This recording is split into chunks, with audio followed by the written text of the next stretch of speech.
Hello बच्चों, तो आज मैं बात कर रहा हूँ चैप्टर नंबर 5 की लॉज ऑफ मोशन। तो लॉज ऑफ मोशन में जो हम लोग क्वेश्चन पहला है उसको पहले समझते हैं। क्या है पहला question? Physical independence of force is a consequence of a third law. Third law नहीं हो सकता है। क्यों नहीं हो सकता है? कह रहे हैं कि फिजिकल कंसेक्वेंस मतलब कि बिना टच किए फोर्स लग जाए। तो थर्ड लॉ में तो होता है every action there is equal in opposite. क्या होता है? रिएक्शन। मतलब कि आप किसी बॉडी को ठेलेंगे, जैसे मान लीजिए हम बोर्ड को ठेलते हैं 10 न्यूटन से। हाथ ठेल रहा है बोर्ड को 10 न्यूटन से, तो बोर्ड जो है हाथ को 10 न्यूटन से इधर ठेल रहा है। क्लियर? तो ये दो बॉडी क्या हो गए? इंट्रैक्ट हो गए। तो ये कह रहा है कि कौन सा इसमें लॉ है जो इंट्रैक्ट नहीं होता, मतलब कि कांटेक्ट में बॉडी नहीं आती है फोर्स जब लगता है तो न्यूटन थर्ड लॉ में तो लगेगा ही लगेगा। तो पहला आंसर नहीं होगा। दूसरा, सेकेंड लॉ ऑफ मोशन। तो सेकेंड लॉ ऑफ मोशन में क्या होता है कि जब आप किसी बॉडी को धक्का देते हैं, ठेलते हैं, तो उस पर फोर्स लगता है, उसके वेलोसिटी में चेंज आता है, उसमें एक्सेलरेशन आती है। तो जिधर एक्सेलरेशन होती है उधर ही क्या होती है भाई? फोर्स लगती है। तो ये भी नहीं होगी, इसमें भी बॉडी कांटेक्ट में आ रही है। सी में कह रहा है कि first law of motion, first law of motion में नेट फोर्स जीरो होता है ना। तो इसमें बॉडी को पुश पुल करने की कोई जरूरत नहीं है, बस नेट फोर्स जीरो। तो इसका आंसर जो होगा पहला का वो होगा सी होगा। क्लियर? यहाँ तक कोई डाउट? ओके, आंसर पहला का हो गया बच्चों C. Okay, question number 2। Question number 2 कह रहे कि ball of mass 0.15 kg is drop from the height 10 metre, strikes the ground and rebounds to the same height. The magnitude of impulse imparted to the ball is. पहली बात कि m is equal to जो है वो है 0.15 kg और g equal to जो है वो है 10 metre per second square. Okay, और हाइट जो है कितना हाइट से वो गिर रहा है वो है आपको 10 मीटर। तो आपको निकालना है इम्पल्स। सबसे पहली बात आप समझिए कि इम्पल्स में क्या लिखते हैं आप। इम्पल्स में बच्चों आप लिखते हैं impulse is equal to change in linear momentum होता है। Change in linear momentum. तो ये तब लगाएंगे जब आपको मोमेंटम दिया रहेगा। क्लियर? ओके। दूसरा है कि इम्पल्स इज इक्वल टू जो होता है वो होता है फोर्स इनटू टाइम। ये फोर्स है इनटू क्या है? टाइम। इम्पल्स इक्वल टू हो गया फोर्स इनटू टाइम। ओके, तो यहां पर है कि 10 मीटर हाइट से गिरा रहे हैं, गिराने के बाद फिर क्या हो रहा है? वहीं पर रिबाउंस करके चला भी जा रहा है। ठीक है, तो इसको आप गिराइएगा इधर h हाइट से। इनिशियल वेलोसिटी क्या है इसका? 0 है। तो यहाँ पर क्या होगा? v, यहाँ पर v क्या होगा? v is equal to root under 2 into g into h, ऐसा हो गया v इज इक्वल टू। तो यहाँ पर क्या हो गया आपको? v1 is equal to root under 2 into g into h minus j cap. अगर नीचे आप डायरेक्शन मान लेते हैं नेगेटिव तो कोई दिक्कत नहीं, नेगेटिव भी होगी। ओके, तो v2 जो है रिबाउंस करके जो जाएगा वो भी उतना ही हाइट जाएगा। तो ये कितना होगा? रूट अंडर 2gh अब प्लस जे के। जो आप कॉमन जो साइन मानते हैं पॉजिटिव नेगेटिव, उसी साइन को हम कंसीडर कर रहे हैं। नीचे में जो भी साइन होगी वो नेगेटिव होगी। तो माइनस वाई डायरेक्शन में आ रही है तो माइनस हो गया। रिबाउंस होके कहाँ जाएगा? ऊपर। तो ये हो गया आपको v1 और रिबाउंस होके जा रहा है उसका नाम है आपको v2। ओके, तो इसमें चेंज इन मोमेंटम निकालना है। तो p जो 1 है वो निकालिएगा तो क्या मिलेगा? m इंटू v1 मिलेगा माइनस जे कैप।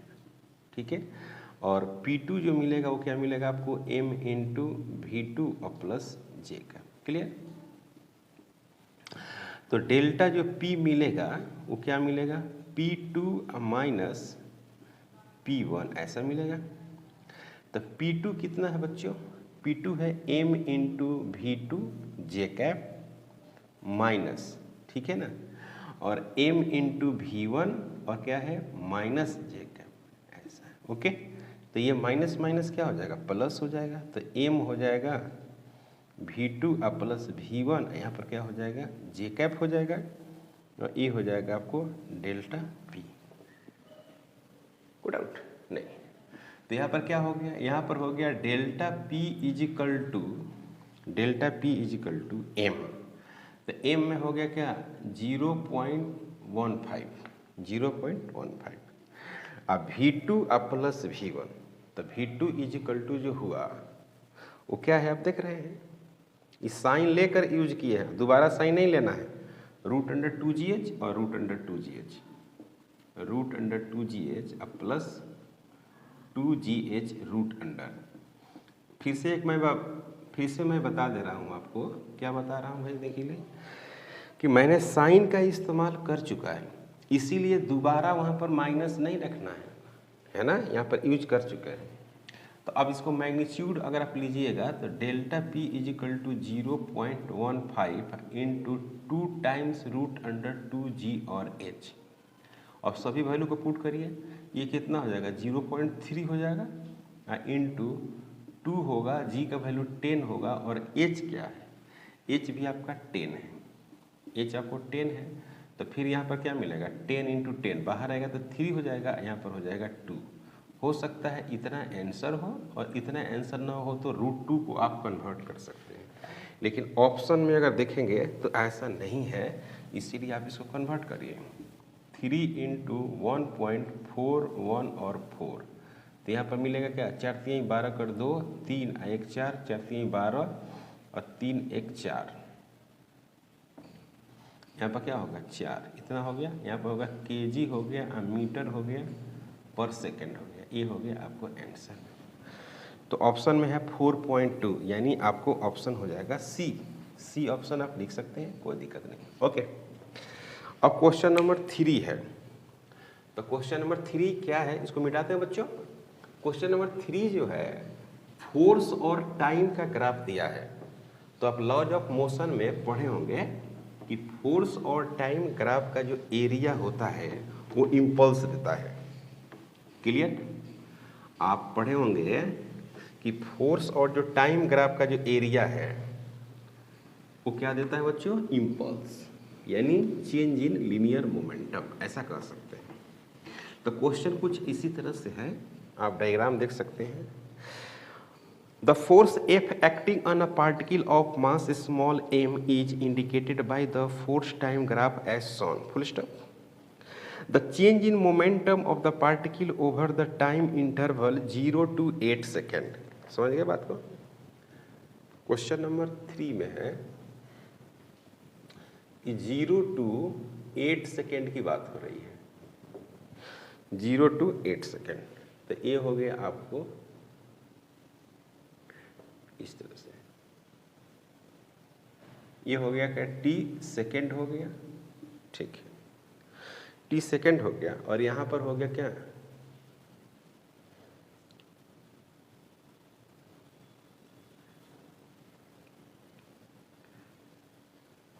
ऐसा। ओके, फिर ये चला गया ऐसा,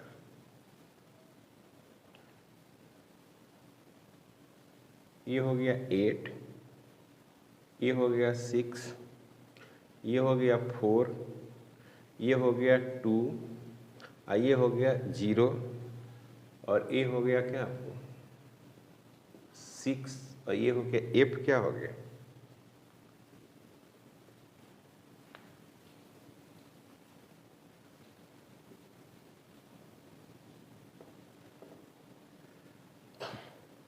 ओके, यहाँ पर हो गया आपको ये फोर्स और टाइम ग्राफ का एरिया दिया हुआ है। इधर फोर्स है न्यूटन में और ये टाइम ग्राफ एरिया है। तो area of force and time graph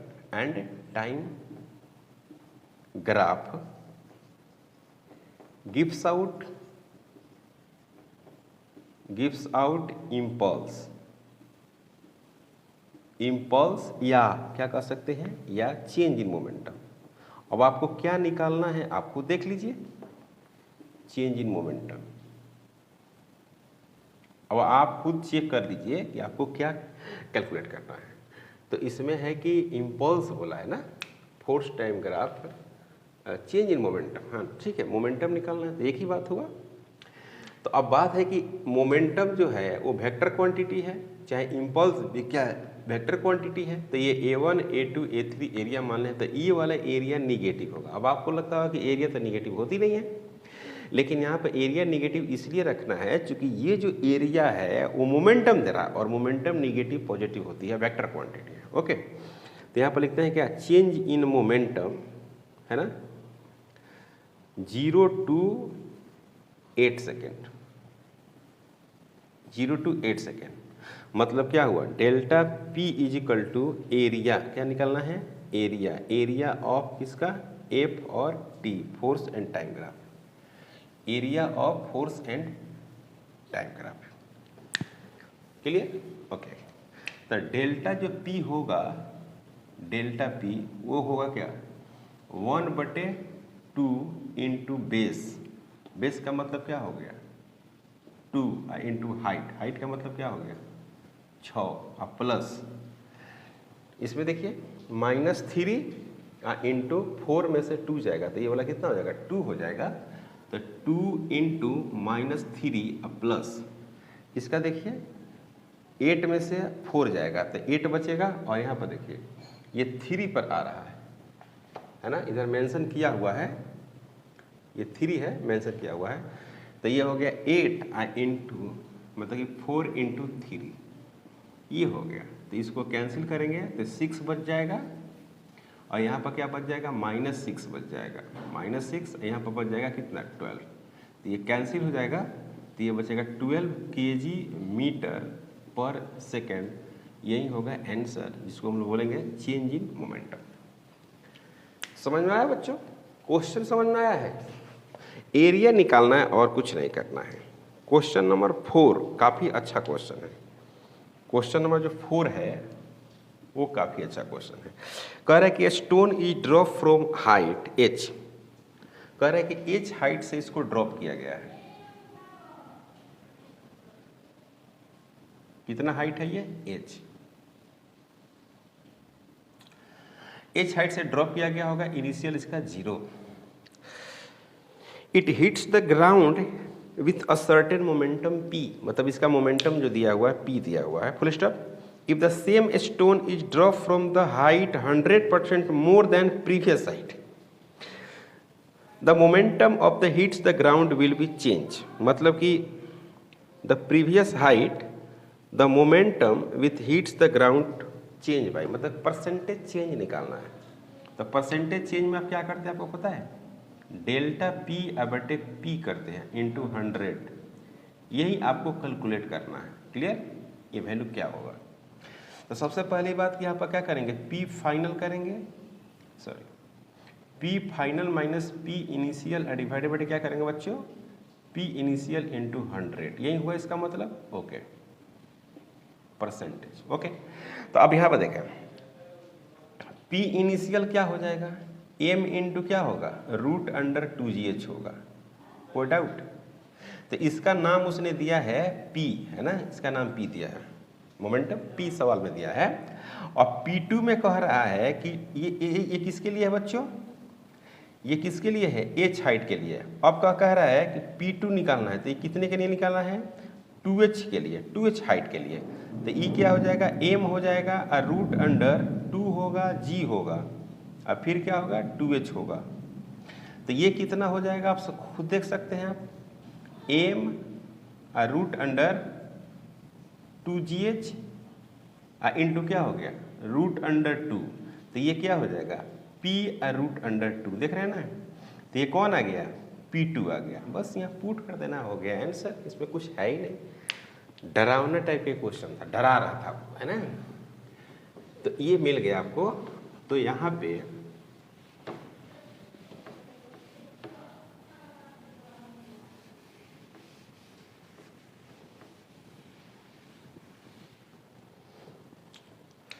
यहाँ पर हो गया क्या, डेल्टा पी, यानी delta P is equal to root under 2p minus divided बटे p इनिशियल।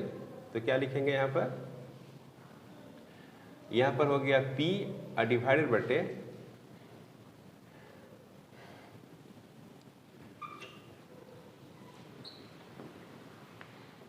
वैसा बनाइए इसको, यानी P2 माइनस P1 डिवाइडेड बटे P1 into 100% is equal to root under 2 into P minus P divided बटे P इंटू 100%। तो यहाँ पर क्या हो जाएगा, root under 2 minus 1 P divided बटे P इंटू 100%। तो 1.414 माइनस 1 इंटू 100%। तो यहाँ पर क्या हो गया, 0.414 इंटू 100%। यहाँ पर क्या हो गया, 41.4%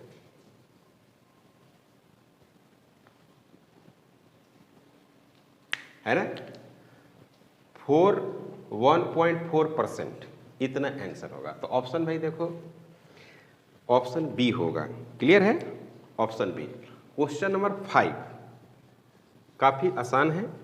कह रहे कि body under the action of the force F equal to 6I minus 8J plus 10K acquire an acceleration of 1 metre per second square, the mass of its body must be. मतलब कि मास आपको बताना है। तो यहाँ पर क्या होगा, F vector is equal to 6I minus 8J plus 10K, A is equal to 1 metre per second square. तो ये हो गया F vector is equal to under root 6 का स्क्वायर प्लस 8 का स्क्वायर प्लस 10 का स्क्वायर। यहाँ पर क्या होगा, 36 प्लस 64 प्लस 100। तो ये हो गया आपको कितना, 200 हुआ। बिल्कुल 200 का मतलब हुआ 10 रूट अंडर 2 न्यूटन। ये हो गया क्या, एफ हो गया। क्लियर। तो अब एक्सेलरेशन कितना है, 1 है। एक्सेलरेशन 1 है तो कह रहा है कितना केजी का मास रहा होगा, है ना, कि इतना फोर्स लगाते हैं तो उसमें एक्सेलरेशन इस रेट से मिलता है। समझ रहे बच्चों। तो इसमें आप क्या करेंगे, आप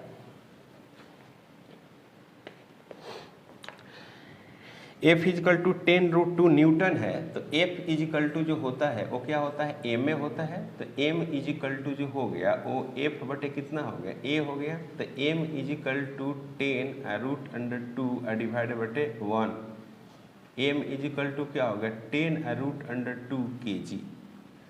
अब देख लीजिए कि ये किस रेट में दिया हुआ, इसी कंडीशन में दिया हुआ है, तो इसी कंडीशन में आंसर होगा। क्वेश्चन नंबर 6 कह रहा है कि sand is being dropped on a conveyor belt at the rate of m, है ना, मतलब आपको दिया हुआ है dm अपन dt। पहली बात समझ लीजिए, यहाँ पर थोड़ा सा चेंज आ रहा है, dm अपन dt दीजिए आ रहा है m kg डिवाइडेड बटे सेकेंड आ रहा है। Clear, okay. Full stop. The force necessary to keep the belt moving with the constant velocity v। Velocity क्या है बच्चों, कांस्टेंट है ना, वेलोसिटी कांस्टेंट है और v जो है वो क्या है, कांस्टेंट है। तो याद रखें p बराबर m इंटू वी होता है, m इंटू वी, ओके। तो यहाँ पर dp अपन जो dt होता है वो कुछ ऐसा होता है, आप पढ़े होंगे तो आपको टीचर बताया होगा, m इंटू वी। इसको ऐसे डिफ्रेंशिएट कर देते हैं, m को छोड़ देते हैं और dv अपन dt कर देते हैं। अब फिर एक बार क्या करते हैं, v को छोड़ देते हैं और dm अपन dt करते हैं। ये फोर्स हो गया, फोर्स का एक नया फार्मूला। अब ये फोर्स जो है चेंज करेगा। अगर मान लीजिए कि v कांस्टेंट है क्वेश्चन में, तो फार्मूला कैसा हो जाएगा, v अगर कांस्टेंट है बच्चों तो ये क्या हो जाएगा, dv अपन dt जीरो हो जाएगा। आप पढ़े होंगे ना, कांस्टेंट स्पीड, एक्सेलरेशन हो गया 0, तो यहाँ 0 रखेंगे तो क्या मिलेगा, F is equal to 0 plus v और dm upon dt, dm upon dt। हटा देते हैं बच्चों, okay.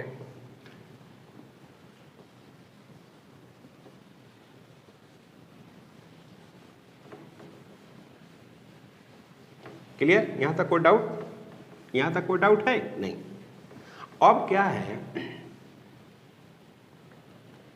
F is equal to v plus D M upon D T. देख रहे फोर्स क्या आ गया, तो F इजिकल टू v और D M upon D T, और D M upon D T कितना दिया है, m दिया हुआ है। तो जानते हैं क्या हो जाएगा, v इंटू एम हो जाएगा, या आप इसको अच्छा लगने के लिए ऐसे लिखिए m इंटू वी न्यूटन।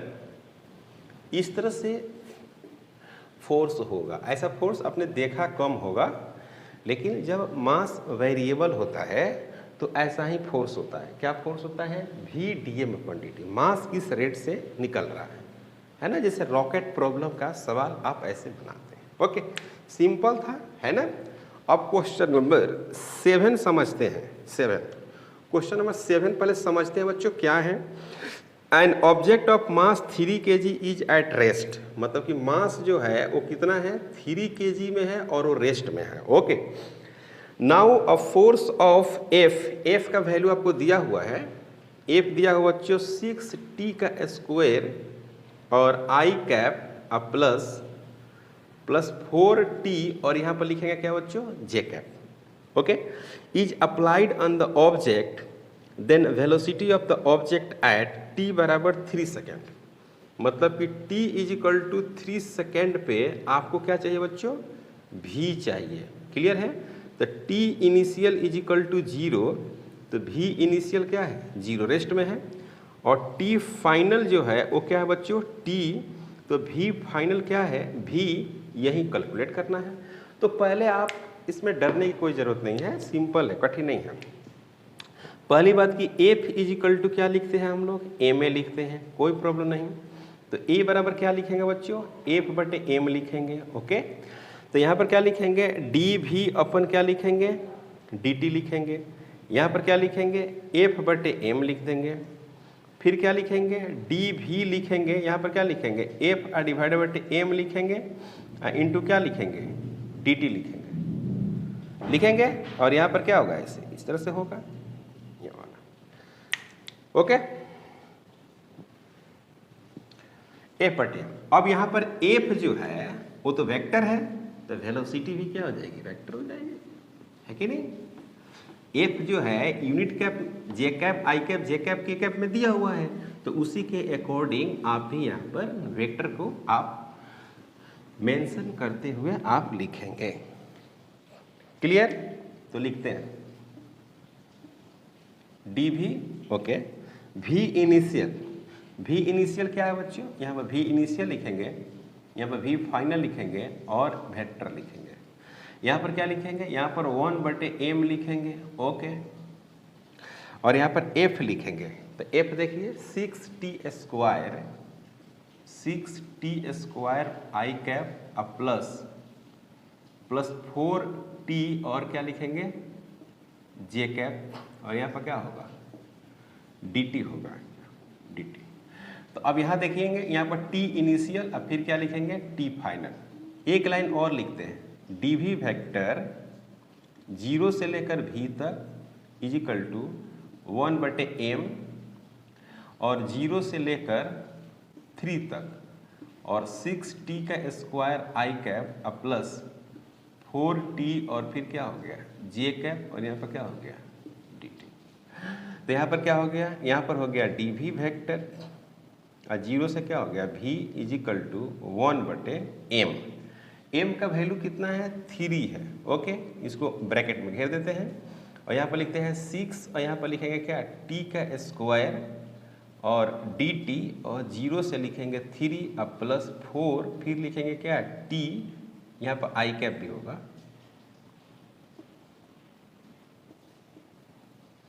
ये हो गया आई कैप अब प्लस, और यहाँ पर लिखेंगे 4t, और यहाँ पर लिखेंगे जे कैप और 0 से लिखेंगे 3 और हो गया आपको डी टी।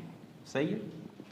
तो यहाँ पर हो गया आपको v वेक्टर और 0 से लिखेंगे क्या बच्चों, v इज इक्वल टू 1/3, यहाँ पर लिखेंगे 6 t के पावर 3 डिवाइडेड बाई 3 और 0 से लेकर 3 आई कैप अब प्लस 4 और फिर क्या लिखेंगे टी स्क्वायर डिवाइडेड बाई 2 और 0 से लेकर क्या लिखेंगे 3 और जे कैप ऐसे लिखेंगे। यहाँ पर लिखेंगे v vector minus 0 is equal to 1/3 और यहाँ पर लिखेंगे 6 लिखेंगे और यहाँ पर क्या लिखेंगे बच्चों 3 के power 3 divided by 3 I cap plus 4 into 3 के पावर 2 डिवाइडेड बाई 2 और यहाँ पे लिखेंगे जे कैप। सही है, जे कैप देख लीजिए टी स्क्वायर है, यही ना है, टी था, हाँ 4t, यहाँ पर टी का स्क्वायर क्यू था। Okay clear. अब यहाँ पर देखेंगे तो क्या मिलेगा आपको, एक 3 से एक 3 कट गया। ओके एक 3 से एक 3 कट गया तो यहाँ पर हो गया v vector is equal to 1/3, ये मल्टीप्लाई हो रहा है और 6 इंटू 3 का स्क्वायर आई कैप प्लस ये कट गया 2, यहाँ पर लिख रहे हैं 2 इंटू 3 का square J cap divided by 3, ये 1/3 मल्टीप्लाई हो रहा है तो एक यहाँ से कट गया, एक और यहाँ से कट गया। ओके तो यहाँ पर बना क्या 18 आई कैप प्लस 6 जे कैप मीटर पर सेकेंड और ये हो गया आंसर और यहाँ पर हो गया क्या v वेक्टर। क्लियर। तो ये क्वेश्चन नंबर 7 था जो अच्छा क्वेश्चन था, मतलब कि आपको इंटीग्रेशन आनी चाहिए, अगर इंटीग्रेशन आती है तो आपको कोई प्रॉब्लम नहीं है। क्वेश्चन नंबर 7 हटाते हैं बच्चों। अब पढ़ते हैं क्या क्वेश्चन नंबर 8। क्वेश्चन नंबर 8 भी अच्छा क्वेश्चन कर सकते हैं, ऐसा क्वेश्चन नीट में अक्सर पूछता है। तो क्वेश्चन नंबर 8 पहले हम लोग समझ लेते हैं। क्वेश्चन समझना बहुत जरूरी है, अगर आपको क्वेश्चन समझ में नहीं आया है तो फिर वो क्या करेगा, भूल जाता है।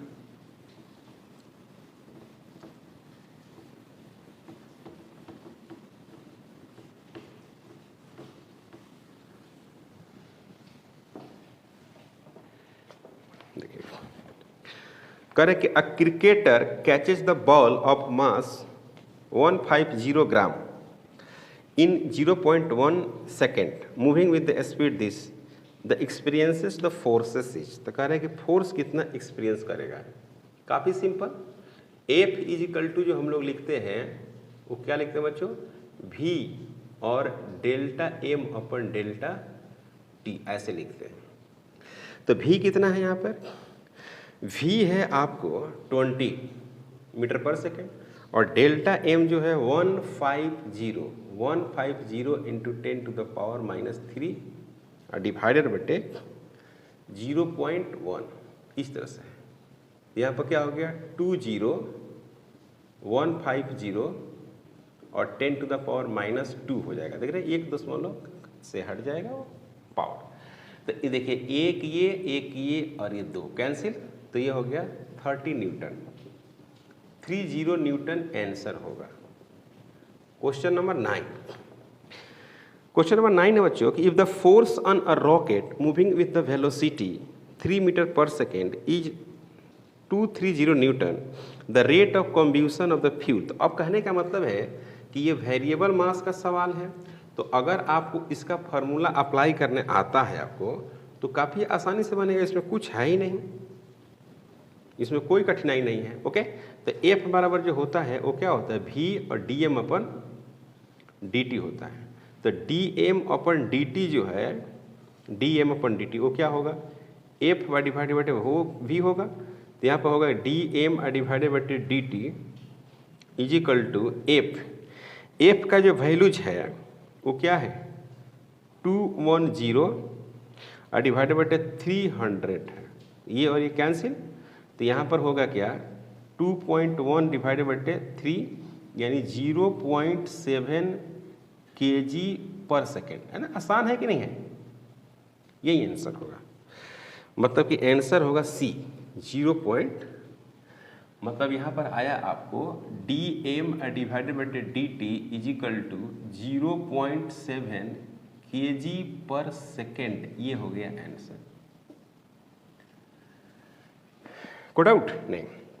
अब जो क्वेश्चन नंबर 10 है वो काफी अच्छा है, मैंने अच्छा ही नहीं, काफी अच्छा क्वेश्चन है 10। ऐसा क्वेश्चन अगर पूछता है तो आप उलझ जाइएगा, है ना, अगर आप समझे हुए नहीं है तब। देखिए सवाल क्या है, a bullet is fired from the gun. कोई एक बुलेट है, उसको गन से फायर किया गया है, clear. A bullet is fired from the gun, full stop. The force on the bullet is exerted by, मतलब कि फोर्स जो है वो टाइम के अकॉर्डिंग क्या कर रहा है, वेरी कर रहा है। ए फिजिकल टू 600, 100 नहीं है, 600 minus 2 into 10 to the power 5 t, 10 to the power 5 t, where f is in Newton and t in second. The force on the bullet becomes 0 as soon as it leaves the barrel. मतलब कि force जो 0 हो जाता है। तो what is the average impulse imparted to the bullet. सबसे पहली बात कि इम्पल्स समझिए, इम्पल्स जो होता है बच्चों, इम्पल्स अगर फोर्स दिया हुआ है तो आप इस फार्मूला का इस्तेमाल करते हैं, इसी फार्मूला का इस्तेमाल। तो यहाँ पर फार्मूला में T1 और क्या करिएगा, T फाइनल, माने इनिशियल और फाइनल की बात करिएगा। ओके, तो अब अकॉर्डिंग टू क्वेश्चन, ध्यान देखिए, अकॉर्डिंग टू क्वेश्चन, क्वेश्चन क्या कह रहा है कि f को क्या कर देना है 0, तो यहाँ से मिल जाएगा क्या, टाइम मिलेगा। तो 0 is equal to 600 minus 2 into 10 to the power 5 into T. 600 is equal to 2 into 10 to the power कितना, 5 इंटू टी। तो ये और ये कैंसिल हो जाएगा, ये हो जाएगा आपको 3, तो यहाँ पर होगा 3 इज इक्वल टू, ये हो गया t, t is equal to 3 into 10 to the power minus 3 second, final. तो ये आ गया। तो आप इसको इंटीग्रेशन जो करिएगा, इम्पल्स इसको इंटीग्रेशन ऐसे ही करना है, impulse is equal to F. तो एफ का वैल्यू कितना है 600, okay, minus 2 into 10 to the power 5 into T D T, और इंटीग्रेशन 0 से लेकर t तक। और t अब देख रहे हैं क्या है, t तो आपको मालूम है। ओके, तो अब यहाँ पे इसको इंटीग्रेशन करना है। अगर बच्चों को इंटीग्रेशन आती है तो कोई प्रॉब्लम नहीं है, आप सवाल को काफ़ी आसानी से काफ़ी हद तक सोल्व कर सकते हैं, इसमें कोई डाउट नहीं होगी। तो अब यहाँ पर हम लिखेंगे इम्पल्स, तो इम्पल्स में हो गया आपको 600 dt, ठीक है, 0 से t, minus 2 into 10 to the power 5, और यहाँ पर हो गया क्या, t और dt, और 0 से क्या हो गया t। इसको इंटीग्रेशन करेंगे तो क्या मिलेगा 600, और यहाँ पर dt का हो जाएगा t, और 0 से लेकर t तक, minus 2 into 10 to the power 5, यहाँ पर हो जाएगा बच्चों t का स्क्वायर डिवाइडेड बाई 2, और 0 से लेकर t तक। यहाँ पर मिलेगा आपको 600, और क्या मिलेगा t minus 0 minus 2 into 10 to the power 5 into T square divided by 2 minus 0। यहाँ पर लिखेंगे 600 t minus 2 into 10 to the power 5 into T square divided by 2।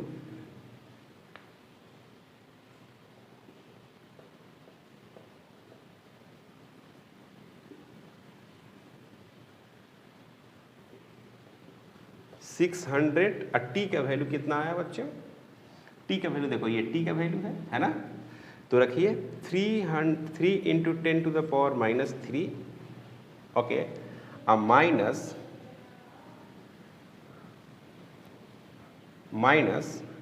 10 to the power 5 into 9 हो जाएगा, स्क्वायर करेंगे तो 10 to the power -6, देख रहे हैं। तो यहाँ से देखिए ऐसे कट रहा है और यहाँ से ये कट रहा है, तो यहाँ पर हो जाएगा 6 इंटू 3 18 हो जाएगा, अब 0.1 ये वाला एक पॉइंट बच जाएगा, अब माइनस यहाँ 9 हो जाएगा, यहाँ पर एक पॉइंट बच जाएगा, है ना। तो यहाँ पर हो गया बच्चों 1.8 माइनस 0.9, तो ये हो गया कितना 0.9 यूनिट, क्या होगा केजी मीटर पर सेकेंड। ये हो गया आंसर, या ऐसे लिख सकते हैं, है कि नहीं? बोलो बच्चों, सही है? तो ऑप्शन है, एक ऑप्शन है डी देख रहे हैं ना, 0.9 न्यूटन सेकेंड भी इसका यूनिट होता है, केजी मीटर, एम इंटू भी है ना, तो केजी मीटर ऐसे भी लिख सकते हैं, और नहीं तो लिख सकते हैं ओवर और न्यूटन सेकेंड भी लिखते हैं, एफ इंटू टी। एफ क्या लिखे, एफ इंटू टी, तो एफ का न्यूटन और टी का सेकेंड। ओके, तो आज हम लोग चैप्टर नंबर 5 का लॉज ऑफ मोशन का 10 क्वेश्चन हम लोगों ने सॉल्व किया। नेक्स्ट लेक्चर में हम लोग यहीं से कंटिन्यू करेंगे क्वेश्चन नंबर 11 से। तब तक आप इस क्वेश्चन को पढ़िए और सोल्व करिए और वीडियो से हेल्प लीजिए। अगर आप हमारे चैनल पर नए हैं तो कृपया करके आप वीडियो को फॉरवर्ड करें अपने दोस्तों के पास, उसको लाइक ज़रूर करें, कमेंट ज़रूर करें, और सब्सक्राइब नहीं किए तो सब्सक्राइब भी ज़रूर करें। Thank you.